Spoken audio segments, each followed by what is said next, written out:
Muy buenas noches, ya me conocen, soy el licenciado Juan Fernando Cervantes Segura, licenciado en Psicología Organizacional y su asesor durante esta materia Psicología Organizacional. Vamos a dar inicio a nuestra clase presencial, en la que se presentarán cuáles son las funciones del psicólogo ya dentro de un departamento de recursos humanos, para que quede un poco más clara la parte práctica, que no solamente se queden con la teoría que nos muestran los autores, que sin duda es muy importante porque es el fundamento del trabajo, pero que se den cuenta verdaderamente cuáles son nuestras funciones ya dentro del departamento. Sin mayor preámbulo, comencemos y cualquier duda me pueden contactar por medio de los foros que se encuentran dentro de la plataforma. Primero que nada, podemos comenzar con las funciones del Departamento de Recursos Humanos. Estas las podemos dividir prácticamente en dos. De aquí se van a desprender todos los objetivos y todas las funciones que tenemos nosotros dentro de la empresa. Sin embargo, lo más importante es esto: el apoyo al crecimiento de la empresa, que se da pues por medio del análisis de indicadores, que se da por medio de un buen reclutamiento, una buena selección, una buena capacitación, o las otras diapositivas que iremos viendo conforme pase esta presentación. Y algo que nos distingue de algunas otras profesiones, como lo son contadores, como lo son administradores, es el apoyo al crecimiento del trabajador. Un psicólogo organizacional debe de caracterizarse no solo por buscar el crecimiento de la empresa, sino más que nada el apoyo al crecimiento del trabajador.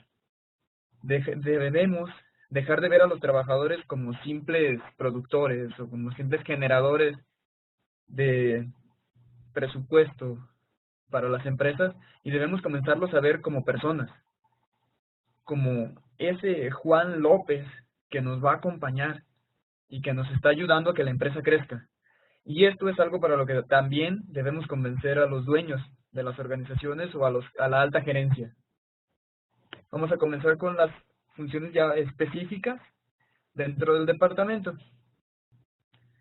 Bueno, dentro del Departamento de Recursos Humanos y de cualquier empresa, lo primero que es el hacia dónde vamos es la misión institucional. ¿Qué significa? ¿Qué queremos lograr? ¿Para qué existe la empresa? Prácticamente con eso podríamos resumir todo lo que nos marcaban los textos sobre la misión institucional. Si tenemos una misión adecuada dentro de la empresa y sobre todo, si los trabajadores la conocen, si los trabajadores verdaderamente son conscientes de hacia dónde vamos, es más fácil que ellos le abonen a la organización. No solamente es necesario saber que yo soy la persona que aprieta tal tuerca o yo soy el pespuntador que solamente se encarga de unir dos piezas del zapato, sino cuál es mi misión como organización. Esto es algo que logra que los trabajadores se sientan parte de, no simplemente son un número más de la nómina, sino que son parte importante, parte trascendental que verdaderamente los ayuda a seguir trabajando, a seguirse esforzando por crecer. Aquí un ejemplo muy claro es algunas de las empresas de zapato de León, que son pues de las empresas más importantes de la República, tienen sueldos menores a algunas fábricas pequeñas, mas sin embargo los trabajadores que están ahí no se salen. Cuando nos empezamos a preguntar el por qué y cuando les preguntamos a ellos el por qué, es simple y sencillamente se sienten parte de la organización. Un psicólogo organizacional está encargado de hacer esto, de lograr que los trabajadores se sientan parte de, y para conseguirlo, la misión, la visión, los valores y el organigrama es algo que tienen que conocer. Entonces, recapitulando, la misión es ¿para qué existe la empresa?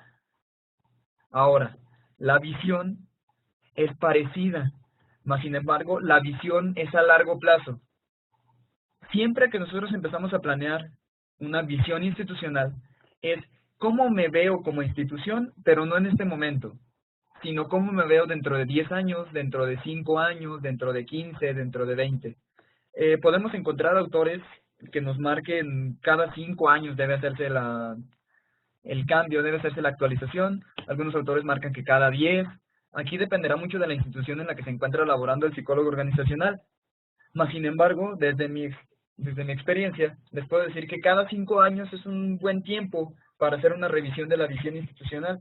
¿Por qué? Porque en 5 años nos damos cuenta de si estamos creciendo, si hemos crecido, si estamos estancados, o qué es lo que nos está pasando a nosotros como organización.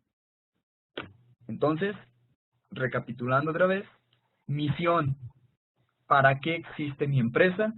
Visión, ¿a dónde quiero llegar?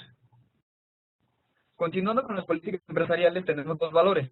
Los valores institucionales no son una simple lista de honestidad, compromiso, liderazgo, que se le ocurran a alguien, no. Son valores que me ayuden a cumplir la misión y la visión.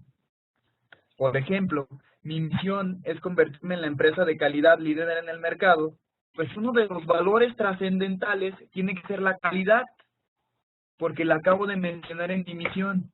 Así es como poco a poco los valores empiezan a formar parte de... La mayoría de las empresas son familiares o comienzan siendo microempresas familiares, y ahí es donde se agregan una serie de valores que distinguen a esta familia.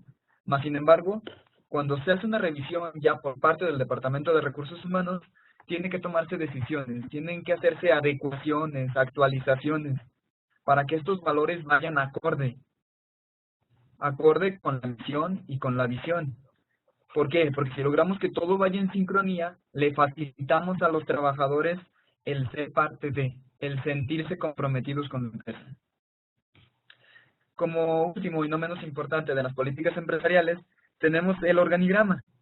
Aquí, la mayor parte de las empresas nos manejan organigramas lineales. ¿Qué significa? Tenemos al dueño o al gerente general en la parte superior y de ahí salen los gerentes, los subgerentes, supervisores y hasta abajo encontramos el grueso de la empresa, que son todo el personal operativo. Simple y sencillamente tenemos que darnos cuenta de a quién le rendimos cuentas. Esa es la función principal del organigrama. Saber quién es mi jefe para mantener una comunicación efectiva. Si yo no sé quién es a quien le tengo que dar cuentas, o si yo tengo dos personas que son mis encargados, esto provoca confusión dentro de la organización. Y entonces los trabajadores empiezan a perderse poco a poco. No saben qué es lo que tienen que hacer, con quién deben dirigirse. Así es de que un buen organigrama es aquel en el que se manifiesta quién es mi jefe y cuáles son los canales de comunicación necesarios. En la actividad 2, tuvieron que mandar parte de un organigrama en donde se muestre la comunicación. Si a alguno le falta todavía ver esta actividad, adelante. Estoy para retroalimentar, para seguir apoyando. Pero recuerden, la función principal del organigrama es establecer una estructura, de decirme quién es mi jefe y cómo debo de comunicarme con él. Sigamos adelante. Después de las políticas empresariales, otra de las funciones principales es el reclutamiento. ¿Qué es el reclutamiento? En palabras sencillas, es obtener el máximo número posible de candidatos idóneos para un puesto. Es decir, necesito 5 pespuntadores. Procuro atraer mínimo 10. ¿Para qué? Para de estos 10, posteriormente hacer la selección de personal. Pero por ahora, el reclutamiento se queda en esta primera fase. Reclutar personal es traer la mayor cantidad de personas que estén interesados en este puesto. Para esto, ¿en qué nos basamos? Si quieres atraer personal operativo, una de las principales fuentes de reclutamiento es el boca en boca. Es decir, tú les dices a tus pespuntadores, ¿saben qué? Necesito 10 pespuntadores más para la próxima semana. Ellos te van a traer a sus familiares o te van a traer a personas que ellos conocen que están involucrados en el mismo ramo al que nosotros nos dedicamos. Otra opción clara y básica para el personal operativo es el periódico, o bien cartulinas pegadas en nuestra empresa. ¿Para qué? Resulta que el personal operativo es fácil de encontrar porque van a las organizaciones a dejar los currículum. Entonces, si ellos van pasando por fuera de la empresa y se dan cuenta de que se solicita personal, en ese mismo momento pueden llegar o a dejar su solicitud o incluso ya una entrevista para darnos cuenta de si son candidatos idóneos. Si estamos reclutando gerentes o personal supervisores, pero muy especializados, necesitamos trabajar un poco más arriba. ¿Listo? Aquí es donde se utilizan las bolsas de trabajo de Internet. CompuTrabajo es el más utilizado, el más famoso, pero existen otros a nivel nacional en los que podemos encontrar candidatos idóneos y la ventaja de estas páginas es que nos lo manda directamente a nuestro correo. O sea, nosotros creamos nuestra cuenta dentro de la página y automáticamente ellos nos filtran a los candidatos que se postulan a nuestra vacante. Te metes a la página, creas tu anuncio de se solicita gerente de ventas para la empresa tal y simple y sencillamente esperamos a que nos lleguen. Cuando estamos hablando de gerentes o subgerentes, esta es la mejor forma de reclutar. Recuerden que hasta aquí es solamente atraer la mayor cantidad de candidatos viables o de candidatos idóneos para el puesto. Como les estaba diciendo, el proceso de selección es aquel en el cual elegimos al candidato idóneo. Les acababa de decir que tenemos dos formas principales de seleccionar. El primero, que es de nuestro personal interno, tan solo se elige quién es el candidato idóneo para subir de puesto. Esto nosotros lo conocemos como plan de vida y carrera. Es decir, yo ingresé a la empresa cuando yo solamente había estudiado la preparatoria. Ingresé como auxiliar administrativo y resulta que me gustó tanto mi trabajo que opto por estudiar la licenciatura en administración de empresas. Pasan algunos años mientras yo me sigo capacitando tanto en mi trabajo como en mi estudio y llega un momento en el que ya termino la licenciatura. Muy probablemente seguiré trabajando como auxiliar, pero en cuanto se abra una vacante, es decir, en cuanto el jefe del departamento salga, yo podría ser considerado para ocupar su puesto. A esto es a lo que nosotros llamamos selección interna de personal o, como les acababa de decir, plan de vida y carrera. Esto no solamente nos sirve para contratar a alguien que ya conoce de nuestra empresa, sino que esto motiva a los trabajadores para que sigan trabajando, para que se sigan esforzando. ¿Por qué? Porque ellos, al darse cuenta de que la empresa sí les da oportunidad de crecer, son empleados mucho más comprometidos. Empleados que verdaderamente se esfuerzan por llegar a la misión, que fue lo que les acabamos de presentar nosotros en las políticas institucionales. La otra opción, si no contamos con nadie del personal interno capacitado como para ocupar la vacante, entonces se opta por personal externo. ¿A qué nos referimos con personal externo? Pues estamos hablando de las fuentes de reclutamiento que veíamos en la diapositiva anterior. Aquí lo único que tenemos que hacer es tener mucho cuidado. Al momento de hacer la selección de personal, se deben de considerar varias opciones. Entre las que destacan, pues podría ser, simple y sencillamente, el primero, análisis del currículum.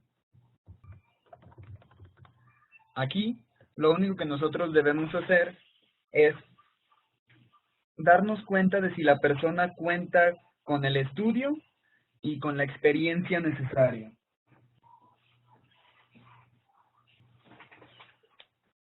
El análisis del currículum es una de las partes más importantes, porque aquí no solamente se busca que los trabajadores tengan una formación académica adecuada, sino que ellos, además de esta formación, tengan también experiencia en el puesto y que sus valores o que sus principios vayan acorde a lo que nosotros estamos buscando. Una vez que ya tenemos el análisis del currículo, proseguiremos a lo que es las referencias. ¿Será importante corroborar las referencias que ellos nos brindan en su solicitud? Sí. Créanme, a mí me llegó a pasar que en algunos momentos yo decía, bueno, confío en el trabajador, lo contratas y ya cuando está dentro te das cuenta de verdaderamente por qué salió de su trabajo anterior.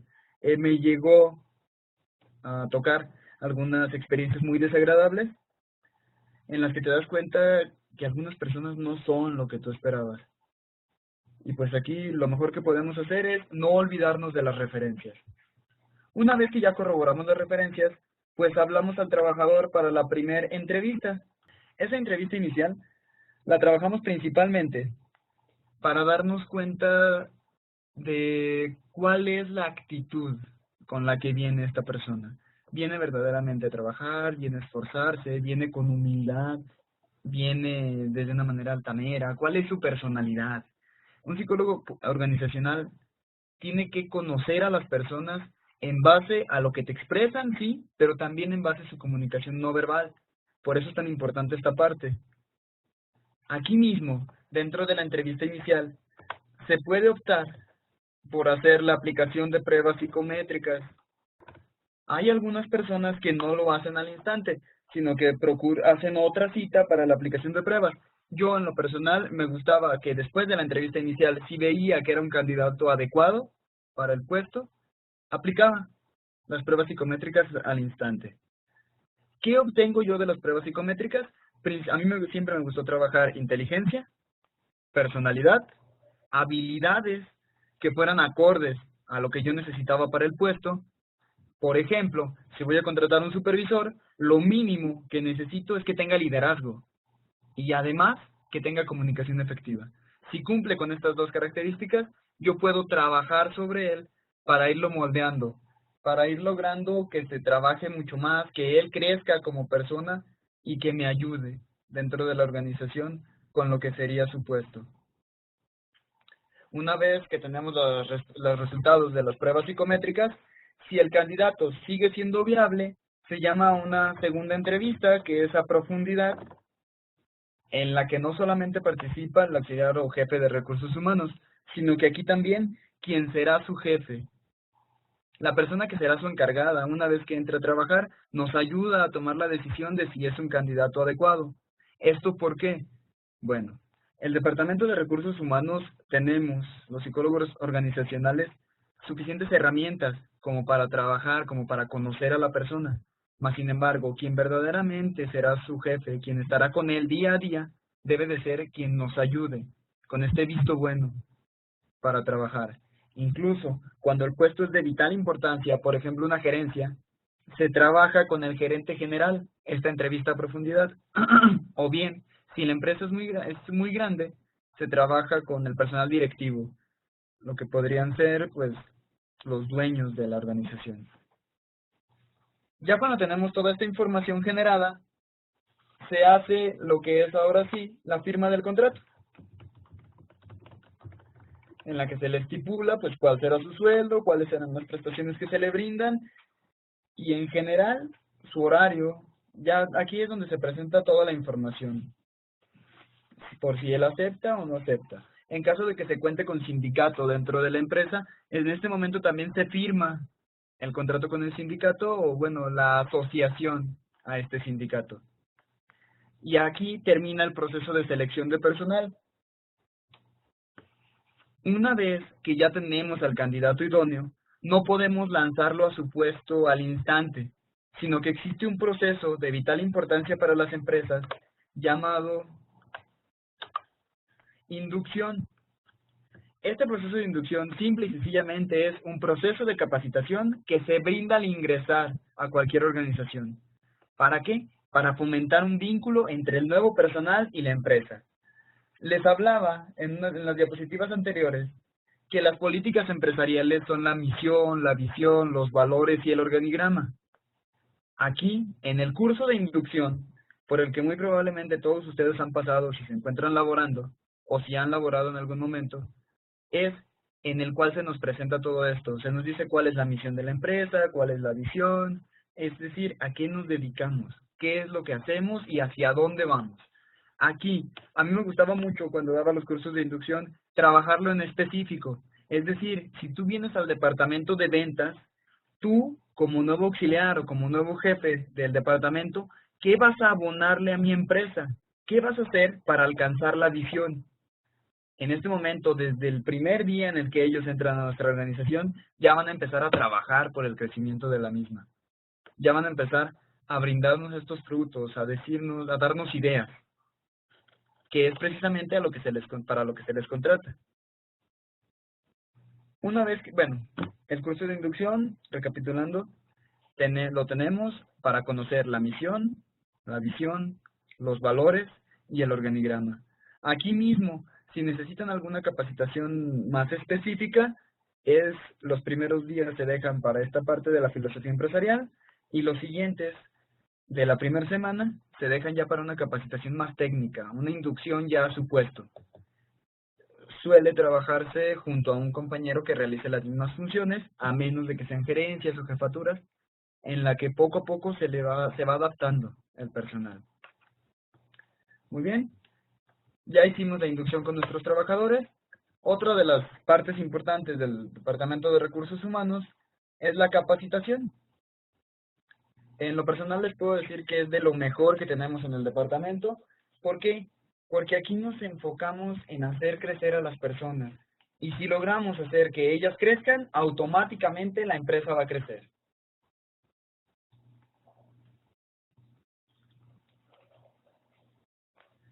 Si queremos una definición muy sencilla, tenemos que la capacitación es toda acción de las organizaciones por mejorar el rendimiento de sus trabajadores, brindándoles las herramientas necesarias para que cumplan con sus labores de la mejor manera posible. ¿Esto qué significa? Recordamos que hace 15 años, 20 años, se trabajaba todavía con máquinas de escribir y así era como se guardaban todos los documentos. Llega la era de la computación, las computadoras a México, y los formatos cambian de ser físicos a ser digitales. Aquí fue el boom de la capacitación. ¿Por qué?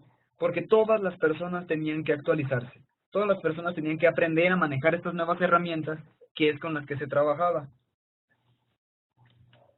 Otro ejemplo muy claro sucede en la actualidad. Muchas de las empresas buscan certificarse, ya sea con ISO o con alguna otra certificación nacional o internacional, pero para lograrlo se les pide que capaciten a sus trabajadores, ya sea en capacitaciones técnicas, es decir, capacitaciones que vayan acorde a su trabajo, o bien capacitaciones que los ayuden al crecimiento personal. ¿Esto para qué? Si yo tengo trabajadores felices, por muy trillado que suene esto, tendré trabajadores productivos. Les puedo decir, en base a la práctica y la experiencia que he tenido en algunas empresas, bueno, sí, bastantes empresas ya, tanto como consultor como parte del Departamento de Recursos Humanos, que si tú muestras interés por los trabajadores, ellos van a mostrar interés por la empresa. Y estos son los trabajadores que no se van. Estos son los trabajadores que verdaderamente disfrutan de su empleo y que se esfuerzan cada día por seguir trabajando ahí. Algunos de los temas clásicos que se trabajan en la capacitación son liderazgo, que pues, es la formación de los que serán los futuros jefes, ya sea formales o informales. También se trabaja mucho el trabajo en equipo. Bueno, se da muchas capacitaciones sobre el trabajo en equipo. Recordemos que somos seres sociales, que no podemos hacerlo nosotros solos nada. Y en la actualidad, con la especialización que se tiene en la mayor parte de las empresas, se requiere del trabajo del compañero para que el producto final sea de calidad. En una fábrica de zapatos se necesita del departamento de corte, del departamento de pespunte, del departamento de montado, del departamento de embarque, del departamento de insumos o de almacén, compras, ventas, el departamento de planeación, el departamento de recursos humanos, etcétera. Y todos deben de ser capaces de colaborar para seguir creciendo como institución, para seguir trabajando poco a poco, para seguir aportando algo. Aquí, pues la capacitación es esto, es brindarles las herramientas a los trabajadores para que crezcan como personas y después como trabajadores que son miembros de una organización. Algunas otras capacitaciones en empresas transnacionales van enfocadas más al crecimiento personal. Inclusive este es el nombre de la capacitación, desarrollo personal. ¿Por qué? Especialmente cuando trabajamos con gerentes o con subgerentes. Aquí ya no solamente se requiere que sus habilidades cognitivas estén al máximo, sino que en algunas ocasiones necesitamos que su estima, su autoestima, también se encuentre de una manera indicada, que se encuentren en un estado óptimo de desarrollo integral. ¿Por qué? Porque si ellos están bien como persona, esto se repetirá en la empresa en la que están laborando. Existe algo que se llama síndrome de burnout o el síndrome del quemado, en el cual los trabajadores simple y sencillamente se aburren del trabajo en el que están. Y esto repercute directamente en los resultados que nos brindan. No sé si a alguno de ustedes le haya llegado a suceder. Llega un momento en el que dices, ¿y para qué trabajo? ¿Para qué me esfuerzo? Si aquí no me valoran, me siguen pagando lo mismo, ni siquiera me pagan horas extras o cualquiera que pudiera llegar a ser su situación. Esto es parte del síndrome de burnout. El preguntarte por qué estoy atorado en esta situación. Así es de que una de las principales curas para este síndrome del burnout pues es disminuir los niveles de estrés. Y eso es una de las herramientas básicas que se dan en las capacitaciones que están enfocadas con el desarrollo personal. Cualquier duda que tengan en alguno de los temas que les he mencionado sobre capacitación, no duden en mandarme correo o en contactarme por medio de los foros. Y con gusto les daré más información al respecto. Pero la capacitación es una de las partes básicas de nuestro departamento. Otra de las actividades clave dentro del Departamento de Recursos Humanos es la seguridad e higiene. ¿Qué es la seguridad e higiene dentro de la empresa? Simple y sencillamente ocuparte de las medidas que permitan un espacio lo más seguro posible dentro de la organización. Se incluye la formación de brigadas de seguridad y la señalética, entre otras cosas. Aquí, seguridad e higiene. Resulta que al Departamento de Recursos Humanos también nos toca estar trabajando en esta parte. En algunas ocasiones nos llegamos a perder.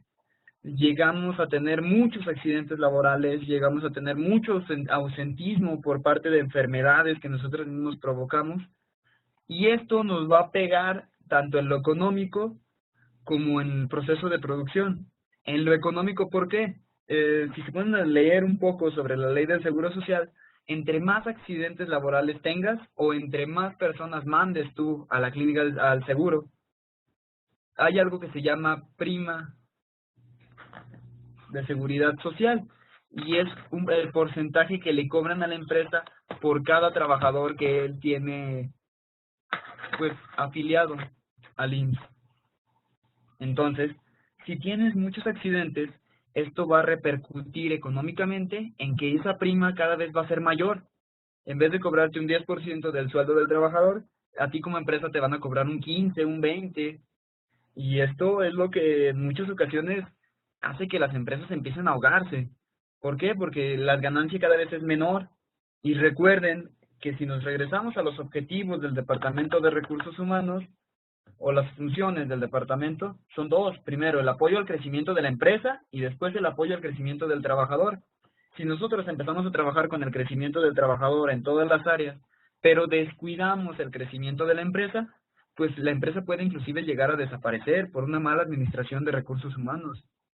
Por eso es tan importante que nosotros trabajemos en la seguridad de higiene.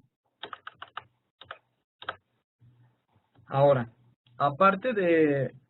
aquí falta agregar, lo voy a anotar en este momento, que es pues el equipo de seguridad. El equipo de seguridad depende de la empresa, del giro de la empresa en la que nos encontramos trabajando. Es decir, si nos encontramos trabajando en una fábrica donde existe gran ruido, donde la contaminación auditiva es muy alta, pues lo mínimo que tú debes darle a los trabajadores son tapones auditivos. ¿Por qué? Porque si no, todas las personas que tú estarás enviando al IMSS serán con este problema. Y eso aumentará, como ya les decía, pues la prima dominical. Aquí a mí me ha tocado batallar con los trabajadores, porque a pesar de que se les brinda el equipo de seguridad completo y adecuado, no lo aceptan. Lo aceptan, pero no se lo ponen, que es peor todavía. No les gusta usar guantes, no les gusta usar careta en algunos momentos que es necesaria, no les gustan los tapones auditivos, los gogles necesarios, el casco, zapatos con protección. Depende mucho del giro de la empresa en la que nos encontramos trabajando, va a ser el equipo de seguridad. Nos hace falta crear conciencia en los trabajadores para que se den cuenta que esto no es por la organización, sino que también es por ellos, por su salud, por su seguridad. A mí me gustaba mucho ir llevando la cuenta de cuántos días sin accidentes teníamos. Es algo que te motiva a seguirte esforzando por disminuir esta parte. Pero sí hay que concientizar mucho esto a los trabajadores y también es función del Departamento de Recursos Humanos. De igual forma, las leyes en México nos exigen la formación de brigadas de seguridad. ¿Qué son estas brigadas de seguridad? Simple y sencillamente es organizar a los trabajadores para que sean ellos mismos los que actúen en caso de algún incendio, de algún terremoto, de cualquier desastre al que nos encontremos. Las brigadas que tenemos nosotros son la brigada contra incendios, a los cuales se les manda capacitar con el departamento de bomberos del municipio, y ellos te enseñan el uso adecuado de los extintores, porque como bien lo sabrán, existen diferentes tipos de extintores dependiendo del material que se esté inflamando en ese momento. Existen extintores para madera, para cartón, existen extintores para materiales electrónicos que apagan el fuego pero no dañan el equipo. Estos son un poco más costosos, pero la ganancia pues nos ayuda a que no tengamos tanta pérdida. Otra de las brigadas básicas es la brigada de evacuación. La brigada de evacuación, ¿de qué se encarga? Simple y sencillamente de ir trabajando, el cómo salir, cómo abandonar la empresa en la que estamos. Son los que tienen que conocer a detalle cuáles son las salidas de emergencia, en dónde se están ubicadas y cómo vamos a salir. Les recuerdo que por lo general, cuando se tienen escaleras, se baja por nuestra mano derecha siempre. Te pegas a tu lado derecho para poder bajar todos en orden. Y aquí hay 3 indicaciones básicas. No corro, no empujo y no grito. ¿Por qué? Porque cualquiera de estas 3 es la que empieza a provocar el caos dentro de la organización. Te toca, cuando estás en alguna certificación, hacer algunos simulacros de incendios, simulacros de terremotos, simulacros de bomba dentro de la empresa, para ir practicando un poco, principalmente para los de la brigada de evacuación, para que sean ellos capaces de, si llega a suceder algo, pues mantener esta parte, mantener el orden. Otra de las brigadas básicas, pues es la brigada de primeros auxilios. Dependiendo de qué sea lo que haya sucedido en la empresa, la brigada de primeros auxilios tiene que estar preparada para trabajar. Lo que casi siempre sucede es alguna fractura o mínimo alguna torcedura. ¿Por qué? Porque nos hace falta todavía algo de cultura al respecto, entonces solemos correr, solemos aventar y solemos ocasionar más accidentes de los que ya provocó por sí el siniestro. Entonces, los de la brigada de primeros auxilios tienen que ser capaces de inmovilizar la mano, de aplicar un vendaje, de acompañar a los heridos, de entablillar. ¿Para qué? Pues para que se brinde la atención inmediata en lo que llega a atención ahora sí profesional, que ya serían las ambulancias o lo que se llegue a requerir. Aquí, la brigada de primeros auxilios debe de estar preparada. Y la cuarta básica, porque existen más, es la brigada de rescate, búsqueda y rescate. La brigada de búsqueda y rescate, ¿a qué se dedica? Ellos son, ahora sí que partes, todos tienen que ser valientes en la empresa, pero búsqueda y rescate mucho más. ¿Por qué? Porque son las personas encargadas de contar cuántas personas había y cuántas personas ya salieron. ¿Para qué? Para que cuando llegue el departamento de bomberos, nosotros le podamos indicar ya no hay nadie dentro, o nos faltan 2, nos faltan 3, y sean ellos quienes entren a buscar. Los de búsqueda y rescate lo pueden hacer, sí, pero siempre sin poner en riesgo tu vida. Esa es la máxima del departamento, bueno, de la brigada de búsqueda y rescate. Si ves que tu vida está en riesgo, tienes que salir. Aquí el Departamento de Recursos Humanos se encarga de la formación de las brigadas. Se busca del personal que tenemos quién tiene las características necesarias como para cumplir con cada una de ellas. Si sabemos que algunos de los trabajadores tienen miedo a la sangre, no los vamos a poner en primeros auxilios. Si sabemos que alguien tiene asma, pues no lo vamos a poner en la brigada contra incendios, porque son los que tienen que quedarse a apagar. Entonces, dependiendo, tienes que conocer muy bien a tus trabajadores para darte cuenta de cuál es la función que le corresponde a cada uno de ellos. Esto es parte del Departamento de Recursos Humanos, además de la señalética, que como ya les mencionaba y les pongo una imagen, pues puede ser peligro, puede ser la ubicación de los extintores, la ubicación del botiquín, puede ser también el equipo, donde encontrar un equipo de seguridad, prohibido fumar, prohibido tirar basura en esta área, use equipo para determinada situación, etcétera. Aquí nos faltan las flechas que nos ubican las salidas de emergencia, que nos ubica la ruta a seguir para llegar a las salidas de emergencia. Continuando con la presentación, tenemos el área de nóminas, prestaciones y planes de incentivos. Aunque la nómina es para el departamento de contabilidad, cuando entras a trabajar a empresas pequeñas o pequeñas y medianas, te toca trabajar en el área de nómina. Es decir, cuánto le voy a pagar a cada trabajador. Y aquí a realizar también los cálculos de los impuestos del ISR o del ISPT o la parte que el gobierno te brinda cuando ganas muy poco, si existen vales de despensa, si existen bonos por puntualidad, por asistencia. Esta parte también la controla el Departamento de Recursos Humanos en empresas pequeñas. Pero lo más importante de esta área es los planes de incentivos. Cuando alguien estudia psicología organizacional, se nos brindan las bases del conductismo, que es cómo por medio de reforzadores o por medio de castigos vamos a generar una conducta adecuada en nuestros trabajadores. Si nosotros ofrecemos un plan de incentivos adecuado, nuestros trabajadores van a estar felices y van a ir con gusto a su trabajo.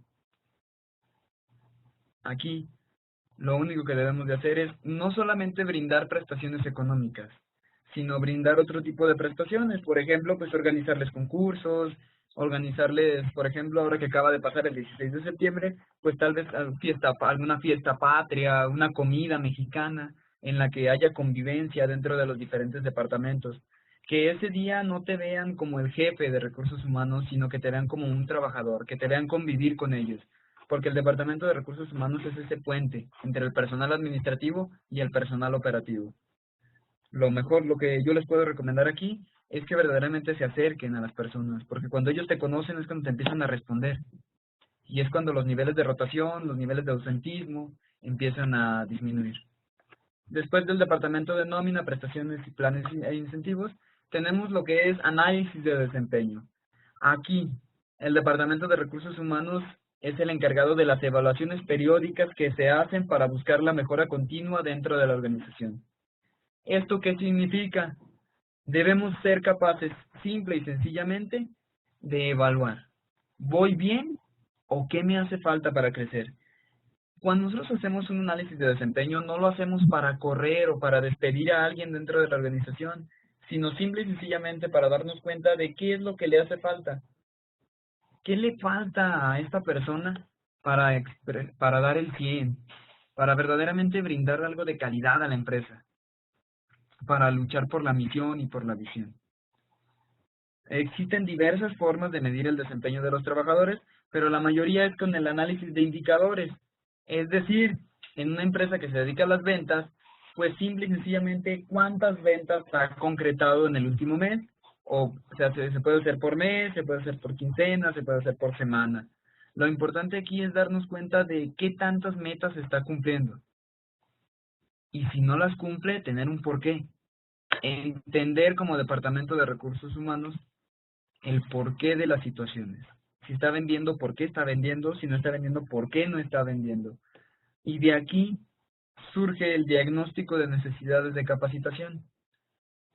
Si yo me doy cuenta que es un mal generalizado, es decir, que todos mis trabajadores no son capaces de alcanzar la meta, tal vez les estoy poniendo un indicador muy alto o les hace falta la capacitación. Tal vez los estoy poniendo a hacer algo para lo que no los he preparado. En ese momento el Departamento de Recursos Humanos tiene que organizar lo que ya hablábamos. Muy bien, después del análisis de puestos, de desempeño, perdón, tenemos el análisis de puestos. ¿Qué tenemos que hacer en el análisis de puestos? Primero que nada es la evaluación necesaria para definir las funciones específicas de cada uno de los miembros de la organización y el perfil necesario para cada puesto. Un análisis de puestos es sentarte junto al experto y de pedirle que te ayude a definir cuáles son sus funciones. De aquí nosotros vamos a obtener dos cosas, la descripción y el perfil. ¿Para qué nos sirven cada una? Yo llego, me paso todo un día con el auxiliar de contable en el que él me está platicando cuáles son las funciones que realiza. ¿Para qué? Para yo como Departamento de Recursos Humanos conocerlo, verdaderamente darme cuenta de cuando yo vuelva a contratar a un auxiliar de contabilidad o algún auxiliar cualquiera, pues, ¿qué es lo que él necesita saber? Esto no se queda simplemente en un análisis, en una evaluación para darme cuenta de qué tal andamos, de cuáles son, qué es lo que él hace, sino que cada una de las actividades que él realiza y la frecuencia con la que las realiza se anota en un documento que se llama descripción de puestos. En este documento, simple y sencillamente se pone cuáles son cada una de las actividades que debe realizar. A la par, se establece otro documento institucional que se llama perfil de puestos. Este perfil de puestos, ¿qué es? Simple y sencillamente, ¿qué formación o qué experiencia necesita el trabajador para poder cumplir con la descripción? No debemos de confundir estos dos documentos. Aunque los dos salen del análisis de puestos, la descripción me dice qué hace el trabajador y el perfil me dice qué características debe de tener para cumplir con esa descripción de puestos. Otra vez, volvamos a un ejemplo. Si yo necesito un supervisor, pues el perfil de puestos me va a decir sexo indistinto, edad mayor de 20, por poner un ejemplo, escolaridad mínimo preparatoria terminada y porcentaje alto en las pruebas psicométricas relacionadas con el liderazgo. ¿Por qué? Porque esto es trascendental, esto es muy necesario para que los trabajadores tengan desde que entran a trabajar las herramientas necesarias, que que la selección de personal sea acorde a lo que vamos a usar. Como última diapositiva, pues tenemos lo que es la contratación y disolución del contrato. Aquí, simple y sencillamente, al psicólogo organizacional le corresponde tanto la contratación como la finalización de los contratos cuando se requiera dentro de la organización. Ya habíamos hablado un poco de la contratación cuando tenemos al personal adecuado, pero no solamente nos toca contratar, también nos toca despedir en algunos momentos al personal. Y esto créanme que es mucho más complicado. Aquí, simple y sencillamente, tenemos que darnos cuenta de qué se requiere para esta disolución del contrato. Si es por cesantía en edad avanzada o vejez, es decir, que ya se vaya a jubilar, no hay ningún problema, simple y sencillamente se siguen todos los trámites y se da la pensión. Si es por abandono de trabajo, bueno, por alguna renuncia voluntaria, tampoco no hay ningún problema, se obtienen las partes proporcionales de lo que le corresponde, se le entrega y se recauda la firma suficiente, la firma necesaria. Esto se recomienda que se haga ante la Junta de Conciliación y Arbitraje. Si la persona, nosotros, somos quienes le estamos rescindiendo su contrato, aquí hay una serie de características que debemos de cumplir. ¿Dónde se encuentran estas características? En la Ley Federal del Trabajo.